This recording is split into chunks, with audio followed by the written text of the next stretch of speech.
नमस्कार. साप्ताहिक महाराष्ट्र या कार्यक्रमात मी विनायक घोडे आपलं स्वागत करतो. घेऊयात आढावा महाराष्ट्रातल्या आठवड्याभरातल्या काही ठळक घडामोडींचा. नवी दिल्लीत आयोजित इंडिया AI इम्पॅक्ट समिट 2026 ही परिषद महाराष्ट्राच्या विकासाच्या दृष्टीनं महत्त्वाची ठरली. मुख्यमंत्री देवेंद्र फडणवीस यांनी परिषदेतल्या शेती क्षेत्रात कृत्रिम बुद्धिमत्ता या सत्राला संबोधित केलं. अनेक महत्त्वाचे सामंजस्य करारही या परिषदेत झाले.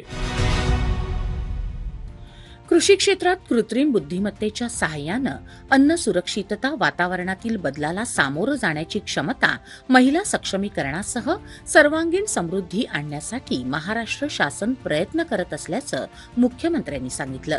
ते नवी दिल्लीत आयोजित इंडिया AI इम्पॅक्ट समिट 2026 या परिषदेत बोलत होते. कृत्रिम बुद्धिमत्तेचा वापर ही बाब केवळ प्रदर्शनं आणि चर्चेपुरती मर्यादित न राहता ती मोठ्या संख्येनं लोकांपर्यंत पोहोचण्याची गरजही मुख्यमंत्र्यांनी अधोरेखित केली.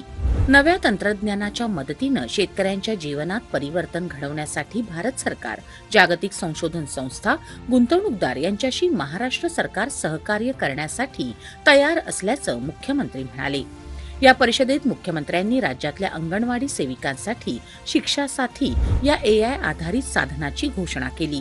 ओपन AI आणि रॉकेट लर्निंगशी भागीदारी करणारं महाराष्ट्र हे देशातलं पहिलं राज्य ठरलं आहे.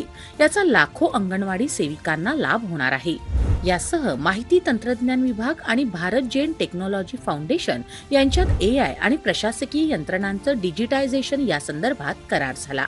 यामुळे माहितीची देवाणघेवाण, उपयोजित संशोधन, प्रायोगिक प्रकल्प आणि उदयोन्मुख AI क्षेत्रात क्षमता बांधणी यावर भर दिला जाणार आहे. शेतकऱ्यांच्या हितासाठी कृत्रिम बुद्धिमत्ता परिषद आयोजित करणारं महाराष्ट्र देशातलं पहिलं राज्य आहे.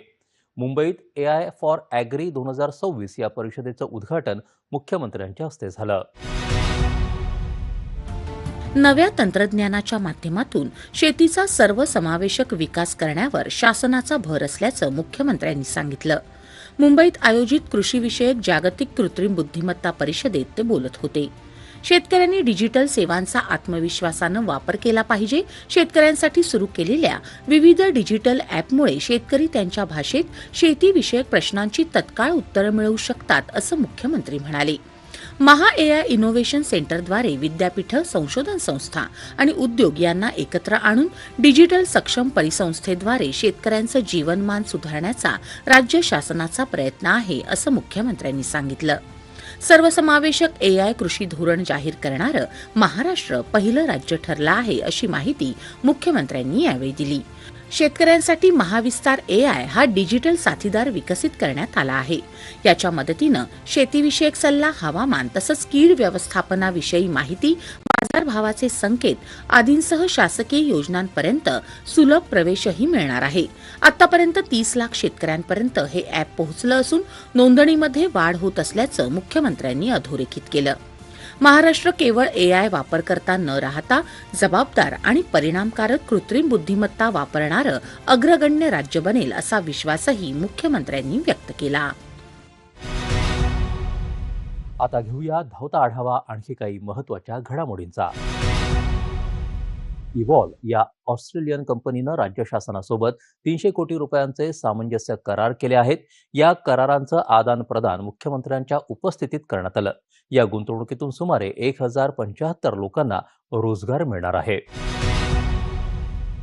राज्यात TMS 2.0 प्रणालीमुळे रुग्णांसाठी पारदर्शक, जबाबदार आणि सुलभ आरोग्य व्यवस्था निर्माण होणार असल्याचा विश्वास मुख्यमंत्र्यांनी व्यक्त केला. या कार्यप्रणालीचा ऑनलाईन शुभारंभ मुख्यमंत्र्यांच्या हस्ते करण्यात आला. त्यावेळी ते बोलत होते.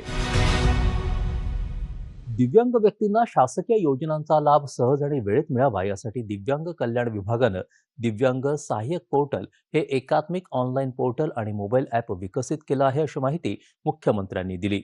यामुळे सेवा वितरणाला डिजिटल गती मिळणार असून दिव्यांगांच्या सेवा वितरण अधिक सुलभ आणि पारदर्शक होणार असल्याचं मुख्यमंत्र्यांनी सांगितलं. नवी दिल्लीत आयोजित इंडिया AI इम्पॅक्ट समिट 2026 मध्ये मुख्यमंत्र्यांच्या उपस्थितीत कुंभदूत या एजंटिक AI आधारित संकल्पनेचं सादरीकरण करण्यात आलं. नाशिक इथं होणाऱ्या सिंहस्थ कुंभमेळ्यासाठी येणाऱ्या भाविकांना अधिक सोयीस्कर मार्गदर्शन मिळावं या उद्देशानं ही संकल्पना सादर करण्यात आली असून या प्रणालीचा टप्प्याटप्प्यानं कुंभदूत तंत्रज्ञानात उपयोग करण्यात येणार आहे.